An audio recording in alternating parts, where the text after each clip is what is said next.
Que réserve la nouvelle première ministre du Québec pour la région de la Capitale-Nationale? Bienvenue à Nouveau Info Québec.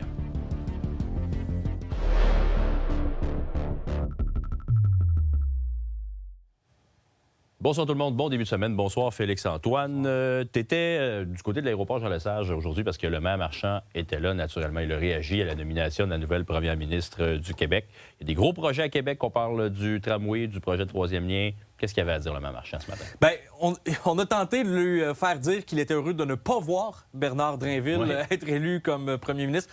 Il a préféré se concentrer sur le positif. Non, il a préféré dire qu'il était très heureux de voir Christine Fréchette être élue. Et au-delà d'aspects politiques, de projets, il a vu, oui, en elle, une alliée du tramway. Mais la première des choses qu'il a voulu mentionner, bien, c'est rappeler qu'on a quand même un moment historique pour le Québec alors qu'il ne s'agit que de la deuxième femme de l'histoire à devenir première ministre du Québec. À travers toute l'histoire, il n'y a eu que des hommes. C'est la deuxième femme après Mme Marois. Moi, je pense que ça envoie un très bon signe à nos femmes, à nos jeunes hommes, à nos jeunes femmes. Il y a de l'espoir pour tout le monde. Le plafond de verre, il faut le briser. Puis j'ai très confiance. Mme Fréchette a été, j'ai envie de dire, très ouverte à collaborer avec nous durant sa campagne. Elle a été d'un leadership hyper collaboratif. C'est de très bon augure pour la suite. Bon, au-delà des bons mots, est-ce qu'il y avait des demandes à formuler? Bien, évidemment. Une fois que les compliments ont été faits, il faut passer aux choses sérieuses pour la Capitale-Nationale.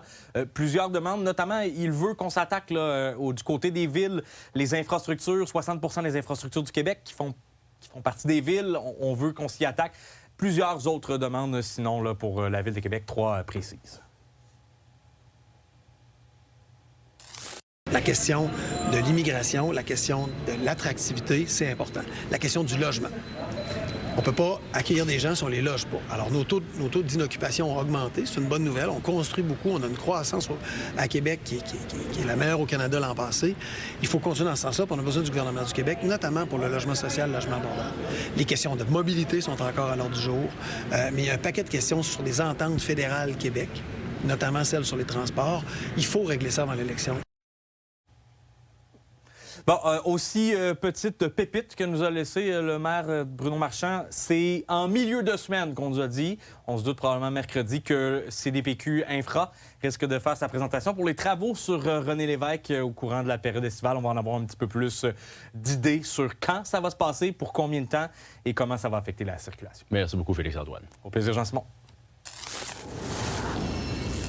Et on poursuit la discussion avec notre collaboratrice, Fanny Lévesque, qui est correspondante parlementaire pour la presse. Bonsoir, Fanny.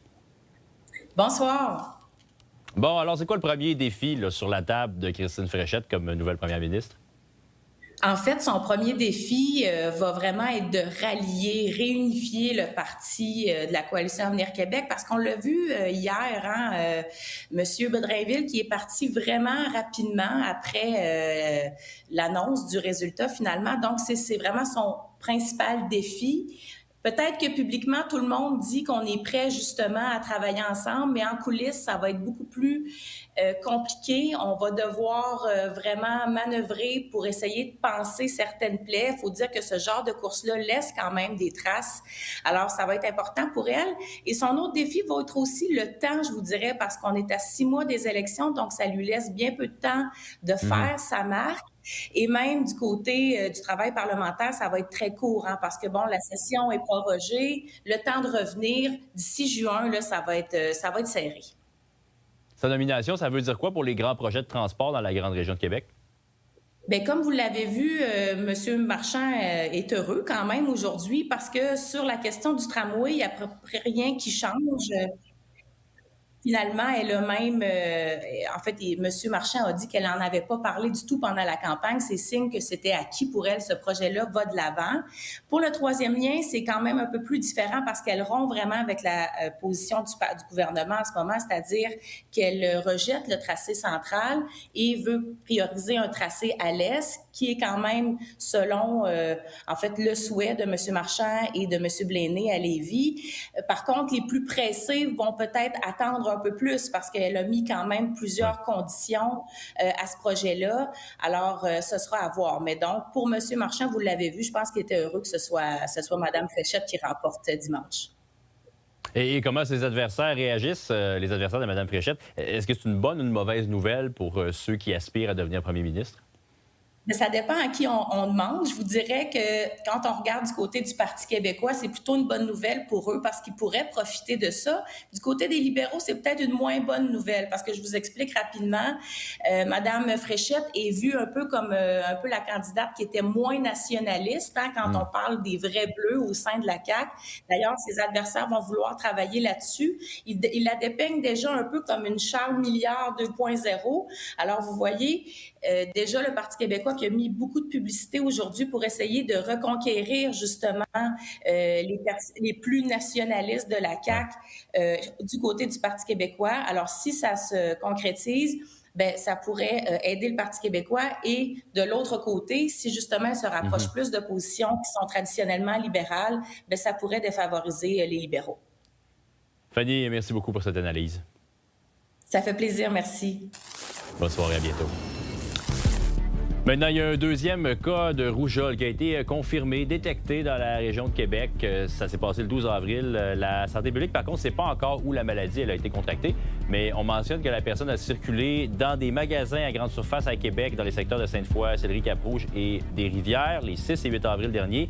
Dans 3 secteurs de l'hôpital de l'Enfant-Jésus, ça s'est passé les 7, 8, 9 avril 2026, y compris dans des secteurs qui sont fréquentés par des patients atteints d'un cancer et à l'urgence du CHUL également le 10 avril dernier. Imaginez la scène, l'heure de la retraite approche, vous l'avez annoncé en grande pompe à votre employeur, vous pensez pouvoir profiter de votre banque de vacances pour devancer la date, mais c'est refusé. Une situation qui est vécue par un travailleur de la santé de Lévis que ma collègue Caroline Dumont a rencontré un peu plus tôt aujourd'hui. Employé du Centre de réadaptation de Lévis depuis 37 ans, Serge Gauthier prépare sa retraite pour le 16 juin prochain. Il espérait par contre profiter d'une banque de vacances inutilisée pour devancer ce moment. La demande lui a par contre été refusée. Une décision qui ne passe pas auprès du syndicat. Bien, on se l'explique mal, on comprend pas. Monsieur, ça fait 37 ans qu'il travaille ici. Il a dévoué toute sa carrière aux patients ici. Puis la réponse qu'il a dans sa retraite, c'est non, tu peux pas partir tout de suite, il manque de personnel. Écoutez, il manque de personnel partout, fait que personne ne pourrait prendre sa retraite, là, si on écoute le 6. Écoutez, c'est la première fois que ça nous arrive. J'étais un peu surpris qu'on soit obligé de... C'est un droit qu'on a dans la Convention. Donc, oui, on veut pas créer non plus de précédent. On veut que ce soit facile, que les gens puissent partir à la retraite aisément. Les collègues ont été obligés de faire une pétition pour dénoncer la situation pour que monsieur prenne ses vacances. C'est pas une belle solidarité, ça. Même ses collègues ne comprennent pas la décision du gestionnaire. Le syndicat dénonce par ailleurs que les requêtes visant à préparer la retraite de M. Gauthier n'aient pas encore été faites à ce jour. C'est aussi l'incompréhension de la part de M. Gauthier lui-même qui estime avoir suffisamment donné le temps à son employeur de préparer un plan de remplacement. J'avais 8 semaines en tout que je pouvais prendre. Fait que j'ai commencé mes démarches en janvier. Le 15 janvier, je suis allé voir mon boss pour demander comment ça se présentait. Puis, il fallait que je rencontre les personnes du service. Fait que le 30, tout a été fait, les papiers signés, tout. Puis, j'ai été revoir mon boss pour demander les vacances. Puis là, impossible d'avoir des vacances. Bien, il manque de personnel, c'est sûr, là, hein? Mais de toute façon, quand je vais partir, ça va prendre quelqu'un pour nous remplacer. Et où la reconnaissance pour ce monsieur-là? Pensez-vous qu'ils vont venir comme retraités après ça faire des corps quand il manquera du monde tout l'été? Je suis pas sûre. Sans commenter ce dossier en particulier, l'employeur nous explique par écrit que les besoins de service ou une demande de vacances faites en dehors des périodes prévues peuvent expliquer un refus. Il ajoute que les vacances non prises sont monnayables au moment du départ à la retraite. Évidemment, M. Gauthier espère toujours obtenir gain de cause à temps pour sa retraite. Par contre, s'il dit faire cette sortie, c'est pour ceux qui vont suivre, bien conscients que les prochaines années dans le milieu de la santé ne seront pas faciles. À Québec, Caroline Dumont pour Nouveau Info. Une distraction pourrait être à l'origine de l'accident dans lequel une jeune cycliste de 16 ans a perdu la vie en juillet dernier à Saint-Augustin de Desmaures. Rosalie Pelletier se trouvait près de l'intersection de la route 138 et du chemin du Petit Village Nord quand elle a été happée par un véhicule. Et dans son rapport, le coroner précise que la conductrice n'a pas freiné ni même tenté d'éviter l'adolescente. La fatigue, le cellulaire ou la perte d'un verre de contact pourraient avoir joué un rôle. Ceux qui veulent convertir leur appartement du Vieux-Québec en Airbnb vont devoir attendre au moins 5 mois. La Ville vient d'imposer un gel dans certains secteurs commerciaux où se trouvent déjà des hôtels. L'administration marchand veut dresser un portrait de la situation pour resserrer la réglementation. L'objectif, c'est de ramener plus ou moins 500 résidents dans le quartier historique. La démarche bénéficie d'une subvention d'Ottawa de plus de 2 millions de dollars. L'hébergement touristique de courte durée est déjà bien encadré dans les secteurs résidentiels.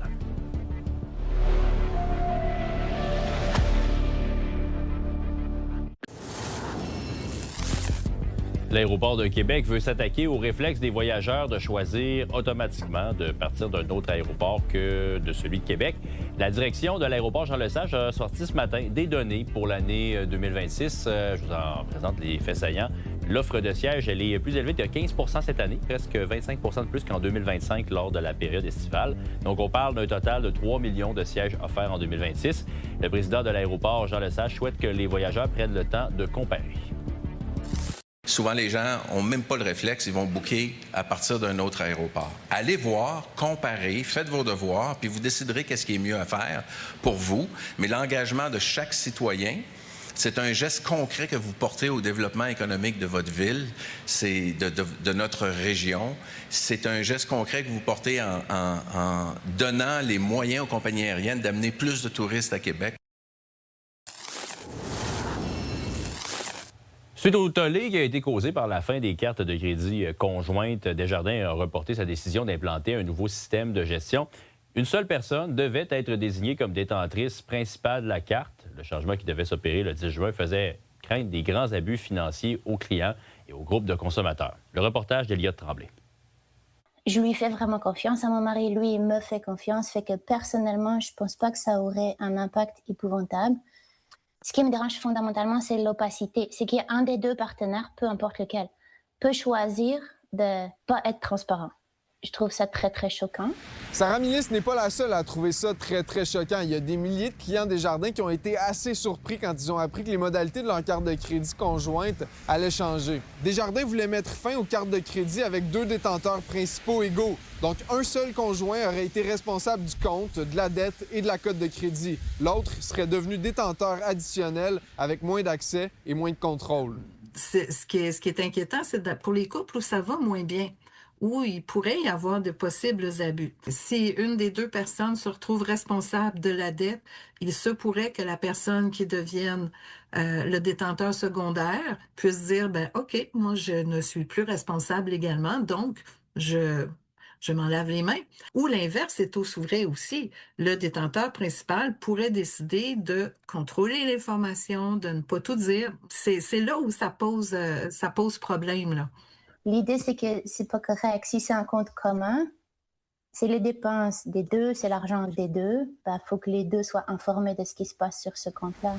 La décision de mettre fin aux cartes de crédit conjointes a suscité beaucoup d'inquiétudes, comme vous pouvez le voir. Donc, Desjardins a décidé de mettre le projet sur pause, mais ça ne veut pas dire que le changement n'entrera pas en vigueur. Par courriel, Desjardins m'a dit « Nous allons prendre le temps nécessaire pour nous assurer que les changements répondent aux préoccupations exprimées. Les membres et clients seront informés des changements et accompagnés dans ceux-ci lorsque nous les ferons. » On peut penser à toutes les conséquences qui peuvent être néfastes, surtout quand il y a des couples qui sont fragiles, il y a des gens qui se séparent ou il y a des situations d'abus financiers. Je crois que ces arguments-là étaient vraiment des arguments très sérieux et bonne nouvelle, Desjardins en a tenu compte. Maintenant, on a repoussé la décision, peut-être qu'on va la transformer aussi, on verra bien.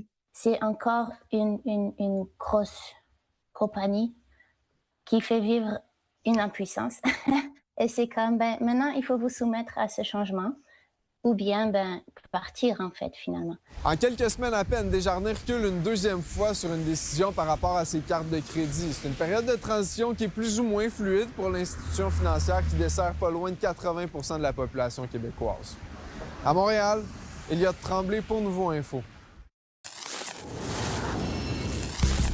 Au hockey maintenant, l'offensive des Remparts va devoir se ressaisir. Les Saguenayens s'amènent à Québec avec 2 victoires en poche en deuxième ronde des éliminatoires. La troupe de l'entraîneur Éric Veilleux a ouvert la marque dans les 2 premiers duels à Chicoutimi, mais n'a pas pu maintenir l'avance. Les Sags ont été dominants à l'image des 32 points de plus amassés contre leurs grands rivaux en saison régulière. Un revirement doit absolument s'amorcer ce soir au 3e match de la confrontation au Centre Vidéotron. Et vous êtes nos yeux et nos oreilles sur le terrain, alors si quelque chose vous fait réagir dans l'actualité, ou encore si vous souhaitez nous raconter votre histoire, eh bien, je vous invite à m'écrire directement par courriel à mon adresse js.bu@nouveau.info. Allez aussi faire un tour sur notre site web nouveau.info pour voir ou revoir nos reportages et nos entrevues et vous inscrire à une de nos infolettes.